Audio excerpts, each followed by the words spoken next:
Guys അങ്ങനെ കേരള ബ്ലാസ്റ്റേഴ്സിൻ്റെ Thailand pre season ടൂറിൻ്റെ ഒരു സ്ക്വാഡിനെ പ്രഖ്യാപിച്ചിരിക്കുകയാണ്. ഗൈസ് ഇത് ഞാൻ രണ്ടാമത്തെ പ്രാവശ്യം ഷൂട്ട് ചെയ്യുന്ന വീഡിയോ ആണ്. കാരണം ആദ്യം ഫുള്ള് ഷൂട്ട് ചെയ്തെല്ലാം പരിപാടി കഴിഞ്ഞ് എഡിറ്റ് ചെയ്യാതിരുന്നപ്പോഴത്തേക്കും ചില സൗണ്ടിന് ചില ഇഷ്യൂസ് കാരണം വീണ്ടും റീഷൂട്ട് ചെയ്യേണ്ടി വന്നു. അതാണ് കുറച്ച് ലേറ്റായി പോകുന്നത്. അപ്പം കാര്യം എന്തെന്ന് വെച്ച് കഴിഞ്ഞാൽ ഈ ഒരു സ്ക്വാഡിലേക്ക് നമുക്ക് വരാം.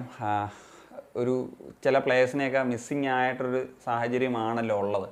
ഗോൾ കീപ്പിംഗ് പൊസിഷനിൽ തന്നെ എടുത്തു കഴിഞ്ഞാൽ സച്ചിൻ സുരേഷ് എവിടെ എന്നുള്ള ചോദ്യങ്ങൾ ഉയരുന്നുണ്ട്. എന്താണെങ്കിലും സച്ചിൻ സുരേഷ് ആൾക്കറിയാമല്ലോ കഴിഞ്ഞ സീസണിൽ പറ്റിയിട്ടുള്ളൊരു ഇഞ്ചുറി. അപ്പം ആ ഒരു ഇഞ്ചുറിയിൽ നിന്ന് കംപ്ലീറ്റ്ലി റിക്കവർ ആയിട്ടില്ല. അപ്പം റീഹാബിലേക്കാണ് ഉള്ളത്. അപ്പം ഓഗസ്റ്റ് മാസമൊക്കെ ആകും അദ്ദേഹം ഒരു ഫിറ്റ്നസ്സിലേക്ക് വരാൻ, അല്ലെങ്കിൽ കംപ്ലീറ്റ് ഒരു മാച്ച് ഫിറ്റ് ലെവലിലേക്കൊക്കെ വരാനെന്നുള്ളതാണ് പറയപ്പെടുന്നത്. അപ്പം ഡൂറൻ കപ്പിലും അദ്ദേഹം കളിക്കാനുള്ള സാഹചര്യങ്ങൾ കുറവാണ് എന്നുള്ളതാണ് തോന്നുന്നത്. ഇനിയിപ്പോൾ ISL ആദ്യത്തെ ഒരു ഫേസിലൊക്കെ കളിക്കുമോ എന്നുള്ളതും അതിനി നമുക്ക് വരുന്ന ദിവസങ്ങളിലൊക്കെ അറിയേണ്ട കാര്യമാണ്. എന്താണെങ്കിലും ഗോൾ കീപ്പിംഗ് ഡിപ്പാർട്ട്മെൻറ്റിലേക്ക് വരുന്നൊരു സമയത്ത് 3 പ്ലേയേഴ്സിനെയാണ് ഇപ്പോൾ ഉൾപ്പെടുത്തിയിട്ടുള്ളത്. നോറ ഫെർണാണ്ടസ്, സോം കുമാർ ആൻഡ് മുഹമ്മദ് അർബാഷ് എന്നീ താരങ്ങൾ. ഇതിൽ ഫസ്റ്റ് ചോയ്സ് ഗോൾ കീപ്പർ എന്ന നിലയിൽ വരാനുള്ള സാധ്യത ഉറപ്പായിട്ടും നോറ ഫെർണാണ്ടസിന് തന്നെയാണ്. കാരണം അദ്ദേഹത്തിനാണ് ഒരു സീനിയർ ലെവൽ എക്സ്പീരിയൻസ് ഉള്ള ഒരു പ്ലെയർ എന്ന് പറയുന്നത്. ഐ ലീഗിൽ അദ്ദേഹം കഴിഞ്ഞ സീസണിലൊക്കെ കളിച്ചിട്ടുണ്ട്. ഇപ്പം സോംകുമാറിൻ്റെ കാര്യം എടുത്താലും അർബാഷിൻ്റെ കാര്യം എടുത്താലും അവർ ജൂനിയർ ലെവലിൽ കളിച്ചിട്ടുള്ള മാത്രം പ്ലെയേഴ്സാണ്. യങ് ആയിട്ടുള്ള ടീനേജേഴ്സ് എന്നൊക്കെ നമുക്ക് പറയാൻ പറ്റുന്ന പ്ലെയേഴ്സാണ്. സോംകുമാർ യൂറോപ്പിലൊക്കെ കളിച്ചിട്ടുള്ളൊരു എക്സ്പീരിയൻസുമായിട്ട് ഇന്ത്യയുടെ യൂത്ത് ലെവലിലൊക്കെ കളിച്ചിട്ടുള്ളൊരു പ്ലെയറാണ്. ഒരു പ്രോമിസിങ് ആയിട്ടുള്ള യങ് ടാലൻറ്റ് തന്നെയാണ് സോംകുമാർ എന്ന് സംശയം പറയാം. ഇനി അർബാഷിലേക്ക് വരുമ്പോഴും KBC റിസർവ് സൈഡിലൊക്കെ കളിച്ചിട്ടുള്ള ഒരു പ്ലെയറാണ്. ഇതിൽ നോറ ഫെർണാണ്ടസിൻ്റെ കാര്യം എടുക്കുമ്പോഴത്തേക്കും ഐ ലീഗ് കളിച്ചിട്ടുണ്ട്. പക്ഷേ അദ്ദേഹത്തിന് ഇപ്പോൾ 26 വയസ്സായി. 10-20 മത്സരങ്ങൾ മാത്രമേ അദ്ദേഹത്തിന് കരിയറിൽ ഇതുവരെ ഐ ലീഗിൽ പോലും കളിച്ചിട്ടുള്ളൂ. അപ്പം സച്ചിൻ സുരേഷ് ഇല്ലാത്ത ഒരു goal keeping department is not looking good എന്നുള്ളത് തന്നെയാണ് പറയേണ്ടത്. പക്ഷേ പലരും ചോദിക്കും, ഇപ്പം സച്ചിൻ സുരേഷ് കഴിഞ്ഞ വർഷം ഫസ്റ്റ് ചോയ്സ് ഗോൾ കീപ്പറായിട്ട് വരുന്നതിന് മുമ്പ് എന്ത് എക്സ്പീരിയൻസ് ആയിരുന്നു ഉള്ളതെന്നുള്ളത്. പക്ഷേ സച്ചിൻ സുരേഷിൻ്റെ കാര്യം എടുക്കുമ്പോഴത്തേക്കും അദ്ദേഹം നിരന്തരം ഈ പറഞ്ഞ റിസർവ് സൈഡിൻ്റെ ഭാഗമായിട്ടാണെങ്കിലും ഡൂറൻ കപ്പൊക്കെ അതിന് മുമ്പ് കളിച്ചിരുന്നു. അതുപോലെ തന്നെ നെക്സ്റ്റ് ജെൻ കപ്പ് പോലെയുള്ള ടൂർണമെൻറ്റ്സിലൊക്കെ കളിച്ച എക്സ്പീരിയൻസ് ഉണ്ട്. ഇന്ത്യയുടെ യൂത്ത് ലെവലിലൊക്കെ അണ്ടർ-20 ഭാഗമായിരുന്നൊരു പ്ലെയറാണ്. പിന്നെ ഒരു കാര്യം, ഇപ്പം KBCയുടെ സീനിയർ സൈഡിലേക്ക് വരുമ്പോൾ ആദ്യം സൂപ്പർ കപ്പ് കളിച്ചു, പിന്നീട് ഡൂറൻ കപ്പ് പ്രീ സീസൺ സമയത്തൊക്കെ അദ്ദേഹത്തിന് ഒരു നിരന്തരം വിമർശനങ്ങൾ നേരിടേണ്ടി വന്നിരുന്നു. കാരണം അദ്ദേഹത്തിൻ്റെ പെർഫോമൻസസ് വൈസ് അദ്ദേഹം മിസ്റ്റേക്സ് ഒക്കെ വരുത്തുന്നു എന്നുള്ളത്. അപ്പം പലർക്കും പല കൺസേൺസും ഉണ്ടായിരുന്നു. പക്ഷേ ISLലേക്ക് വരുമ്പോൾ അദ്ദേഹം അതൊക്കെ മാറ്റിമറിക്കുന്നൊരു കാഴ്ചയാണ് നമുക്ക് കാണാൻ സാധിച്ചിട്ടുള്ളത്. അപ്പോൾ ഈ വരുന്ന താരങ്ങൾ, ഇപ്പം സോംകുമാർ ആണെങ്കിലും നോറ ഫെർണാണ്ടസ് ഒക്കെ ആണെങ്കിലും ഇതേ ലെവൽ ഓഫ് കാര്യങ്ങൾ അറ്റൻഡ് ചെയ്ത് വരിക എന്നുള്ളൊരു കാര്യമുണ്ട്. അവർ എങ്ങനെ ഇപ്പം മിസ്റ്റേക്സ് ഒക്കെ എന്താണെങ്കിലും ഡൂറൻ കപ്പ് സമയത്തൊക്കെ വരാനുള്ള സാഹചര്യങ്ങളുണ്ട്. അപ്പം ആ രീതിയിൽ അവർ പെർഫോം ചെയ്ത് എങ്ങനെ ഉയർന്നു വരുന്നു എന്നുള്ളതാണ് ഏറ്റവും പ്രധാനപ്പെട്ട കാര്യം. എന്താണെങ്കിലും സച്ചിൻ സുരേഷ് ഇല്ലാത്ത ആ ഒരു ഗോൾ കീപ്പിംഗ് ഡിപ്പാർട്ട്മെൻ്റ് എന്ന് നോക്കുമ്പോൾ നോട്ട് ലുക്കിംഗ് ഗുഡ്, അല്ലെങ്കിൽ അങ്ങനെ നമുക്ക് കൺസേൺസ് ഉറപ്പായിട്ടും അവിടെ നമുക്ക് പറയാമെന്നുള്ളതാണ്. നമുക്ക് ഡിഫൻസീവ് പൊസിഷനിലേക്ക് വരുമ്പോൾ ആദ്യം സെൻറ്റർ ബാക്ക് എടുക്കാം.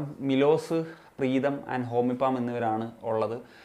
ഇതിൽ ഉറപ്പായിട്ടും നമുക്ക് ഒരു ഫോറിൻ CB വേണം. ഇപ്പം മിലോസിനെ നമുക്കൊരു മെയിൻ CB എന്ന നിലയിൽ ഡിപ്പെൻഡ് ചെയ്യാൻ പറ്റുമെന്ന് ചോദിച്ചു കഴിഞ്ഞാൽ എനിക്ക് കൺസേൺസ് ഉണ്ട്. കഴിഞ്ഞ സീസണിലെ പെർഫോമൻസ് വെച്ചപ്പോൾ നമുക്ക് ലെസ്കോവിച്ചിനെ പോലത്തെ ഒരു ട്രൂ ലീഡറായിട്ടുള്ളൊരു CB തന്നെയാണ് നമുക്ക് അവിടെ ആവശ്യം എന്നുള്ളതാണ്. അങ്ങനത്തെ ഒരു പ്ലെയറെ വേണം. നമുക്കറിയാം ലെസ്കോയ്ക്ക് ഇഞ്ചുറി പ്രശ്നങ്ങളൊക്കെ ഉണ്ടായിരുന്നുകൊണ്ടാണ് അദ്ദേഹം പോയത്. അല്ലെങ്കിൽ നമുക്ക് അദ്ദേഹത്തെ വെക്കാമായിരുന്നു. പക്ഷേ അതാണൊരു കാര്യം. മിലോസിനെ ഒരു ബാക്കപ്പ് ഓപ്ഷൻ എന്ന നിലയിൽ തന്നെ വെക്കണമെന്നുള്ളതാണ് എൻ്റെ ഒരു പക്ഷം. ആൻഡ് ഇന്ത്യൻ CBസിലേക്ക് വരുമ്പോഴത്തേക്കും ഹോമിയും പ്രീതവും ഉണ്ടെങ്കിലും അവർക്കൊരു ഓപ്ഷൻ എന്ന നിലയിൽ പിന്നെ ഒരു ഓപ്ഷൻ എന്നുള്ള ഒരു പ്ലെയർ വേണം. അപ്പം ബിജോയ് തിരിച്ചു വന്നാൽ അത് നല്ല ഓപ്ഷൻ തന്നെയായിരുന്നു. പക്ഷേ അദ്ദേഹം സ്റ്റിൽ ഇഞ്ചുറിയിൽ നിന്ന് റിക്കവർ ആയിട്ടില്ല എന്നുള്ളതാണ് മനസ്സിലാക്കുന്നത്. ഇന്റർ കാഷ്യൽ അദ്ദേഹം കഴിഞ്ഞ വർഷം ലോണിലൊക്കെ പോയിരുന്നു. പിന്നെ തോമസ് ചെറിയാൻ എന്ന് പറഞ്ഞിട്ടുള്ള ഒരു യങ് ടാലൻറ്റ് റിസർവ് സൈഡിൽ നിന്ന് പ്രൊമോട്ട് ചെയ്യാനുള്ള ചാൻസ് ഉണ്ട്. അദ്ദേഹം അണ്ടർ-20 നാഷണൽ ക്യാമ്പിൻ്റെ ഭാഗമായിട്ടൊക്കെ ഇപ്പോൾ നിൽക്കുകയാണ്. പിന്നെ സഹീഫ് LB ആണ്, പക്ഷേ CB ആയിട്ടും കളിക്കുന്ന ഒരു പ്ലെയറാണ്. അങ്ങനെ വരുമ്പോൾ നമുക്ക് ലെഫ്റ്റ് ബാക്ക് പൊസിഷനിലേക്ക് ഒന്ന് കണ്ണോടിക്കുമ്പം നമുക്കറിയാം സഹീഫ് എന്ന് പറയുന്ന പ്ലെയർ ഗോകുലത്തിൽ കഴിഞ്ഞ വർഷം ലോണിൽ പോയിരുന്നു, തിരിച്ചെത്തുന്നു. അദ്ദേഹം നല്ലൊരു ഓപ്ഷനാണ്. പിന്നെ പുതുതായിട്ട് എത്തിയുന്ന രാകേഷ് എന്ന് പറഞ്ഞിട്ടുള്ളൊരു പ്ലെയറുണ്ട്. പിന്നെ റിസർവ് സൈഡിൽ തന്നെ കളിക്കുന്ന ഹരിത്ര ദാസ് കഴിഞ്ഞ വർഷം ISL ഡെബ്യൂ ചെയ്തിട്ടുള്ള പ്ലെയറാണ്. അതിനോടൊപ്പമാണ് 2 നല്ല പ്ലേയേഴ്സ്, നോച്ച സിംഗ് ആൻഡ് ഐബാൻ ദോഹ്ലിംഗ്. ഇവർ രണ്ടുപേരും ഉറപ്പായിട്ടും ഒരു ഫസ്റ്റ് ചോയ്സ് LBക്ക് വേണ്ടിയിട്ടുള്ള ഒരു ഒരു കടിപിടി അല്ലെങ്കിൽ ആ ഒരു ഫൈറ്റ് ഉണ്ടാകും എന്നുള്ളത് ഉറപ്പാണ്. അത് ഉറപ്പായിട്ടും ടീമിനും നല്ലതാണ്. അവരിപ്പം പലർക്കും കൺസേൺ ഉണ്ടായി ഇതിൽ ആരായിരിക്കും കളിക്കുക എന്നുള്ളത്. പക്ഷേ അതൊരു സുഖമുള്ള തലവേദനയാണ്. ആ ഒരു പൊസിഷനിൽ ഒരു ഫൈറ്റ് വരട്ടെ, അപ്പം രണ്ടു പേർക്കും ആ ഒരു വാശി ഉണ്ടാകും ആ ഒരു ഫസ്റ്റ് ചോയ്സിലേക്ക് വരാൻ എന്നുള്ളതാണ്. ആൻഡ് റൈറ്റ് ബാക്ക് പൊസിഷനിലേക്ക് വരുന്നൊരു സമയത്ത് സന്ദീപ് ആൻഡ് പ്രബീർ എന്നിവരാണുള്ളത്. അവിടെ എനിക്ക് കൺസേൺസ് ഉണ്ട്. അപ്പോൾ സന്ദീപ് കൺസിസ്റ്റൻ്റ് ആയിട്ട് കളിക്കുന്ന പ്ലെയറാണ്. പക്ഷേ സന്ദീപിന് കളിക്കാൻ പറ്റാത്തൊരു സാഹചര്യം വന്നാൽ ആര് എന്നുള്ള ചോദ്യം. പ്രബീർ ഇൻകൺസിസ്റ്റൻ്റ് ആണ്. അദ്ദേഹത്തിന് പഴയ ഫിറ്റ്നസ് കാര്യങ്ങളൊക്കെ പ്രശ്നങ്ങളുണ്ട്.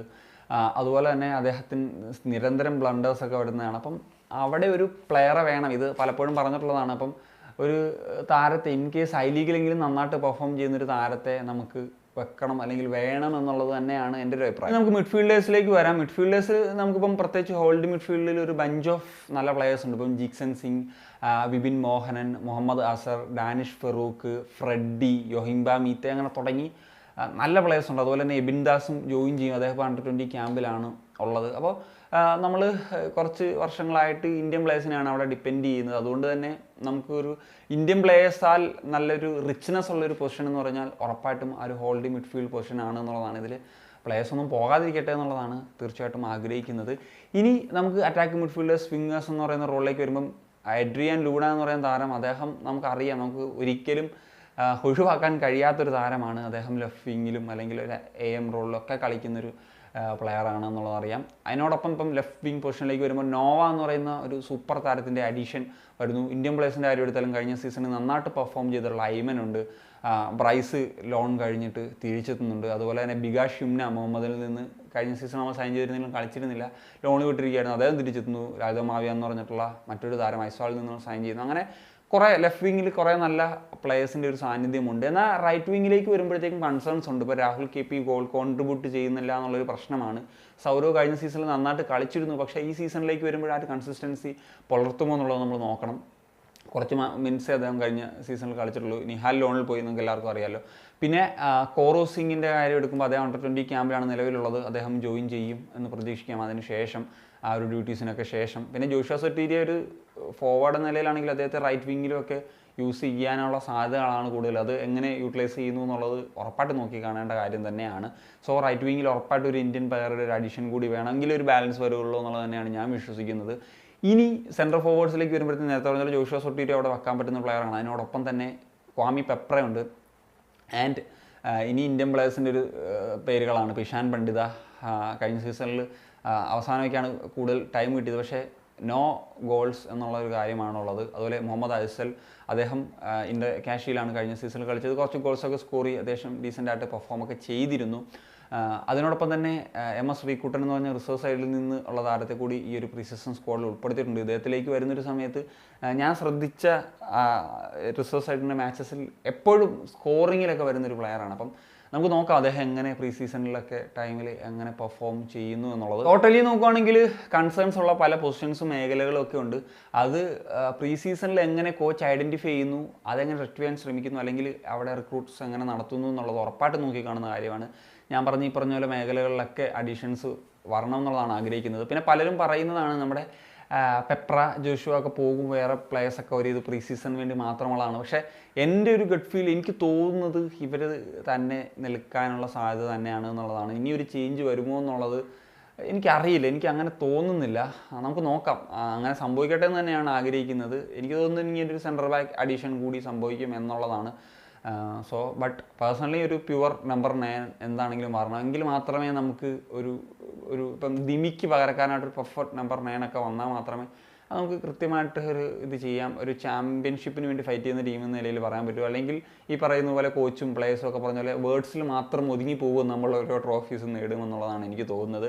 എന്താണെങ്കിലും ഈ ഒരു ടീമിലെ ഒരു പൊട്ടൻഷ്യൽ 11 നിന്ന് നമുക്ക് നോക്കുന്ന സമയത്ത് ഗോൾ കീപ്പർ എന്ന നിലയിൽ നോറ ഫെർണാണ്ടസ് സച്ചിൻ്റെ അഭാവത്തിൽ, സെൻട്രൽ ബാക്ക് എന്ന നിലയിലേക്ക് വരുമ്പോൾ മിലോസും പ്രീതവും, റൈറ്റ് ബാക്കിലേക്ക് വരുമ്പോൾ സന്ദീപ്, ലെഫ്റ്റ് ബാക്കിലേക്ക് വരുമ്പോഴത്തേക്കും ഐബാൻ ദോഹൻ, ഹോൾഡ് മിഡ്ഫീൽഡേഴ്സ് എന്ന നിലയിൽ ജിക്സൺ ആൻഡ് വിപിൻ, ലെഫ്റ്റിൽ ഐമൻ, റൈറ്റിലേക്ക് വരുമ്പോഴത്തേക്കും ജോഷുവ സൊട്ടീരിയോ, അറ്റാക്കിംഗ് മിഡ്ഫീൽഡർ എന്ന നിലയിലേക്ക് വരുമ്പോഴത്തേക്കും ലൂണ, ആൻഡ് സെൻട്രൽ ഫോർവേഡ് എന്ന നിലയിൽ നോവ സദോയി എന്നിവരെയാണ് എക്സ്പെക്ട് ചെയ്യുന്നത്. ഇത് പറഞ്ഞ പോലെ ഒരു ബാലൻസ്ഡ് ആയിട്ടുള്ള 11 എന്നൊന്നും ഞാൻ പറയുന്നില്ല, നിലവിലുള്ള സ്കോഡിൽ വെച്ചിട്ടുള്ള ഒരു 11 പൊട്ടൻഷ്യൽ 11 എന്നുള്ള നിലയ്ക്ക് മാത്രമാണ് പറയുന്നത്. എന്താണെങ്കിലും പല അഡീഷൻസും ഒക്കെ വരേണ്ടിയിരിക്കുന്നു. ഉറപ്പായിട്ടും ഇന്ത്യൻ പ്ലേയേഴ്സിൻ്റെ കാര്യത്തിൽ ചില പ്ലേയേഴ്സ് ലോണിൽ പോകാനും ട്രാൻസ്ഫറായി പോകാനുമുള്ള സാധ്യതകളുണ്ട്. അതുപോലെ തന്നെ നമ്മൾ ചില പ്ലേയേഴ്സിന് ലോണിൽ എടുക്കാനും ട്രാൻസ്ഫർ നടത്താനും ഒക്കെയുള്ള സാധ്യതകളുമുണ്ട്. അതായത് സൈൻ ചെയ്യാനുള്ള സാധ്യതകളൊക്കെ ഉണ്ട് എന്നുള്ളതാണ് എക്സ്പെക്ട് ചെയ്യുന്നത്. സോ എന്താണ് നിങ്ങളുടെ ഒപ്പീനിയൻസ്? ഉറപ്പായിട്ടും കമ്പോസ് ചെയ്യാൻ സൈനിക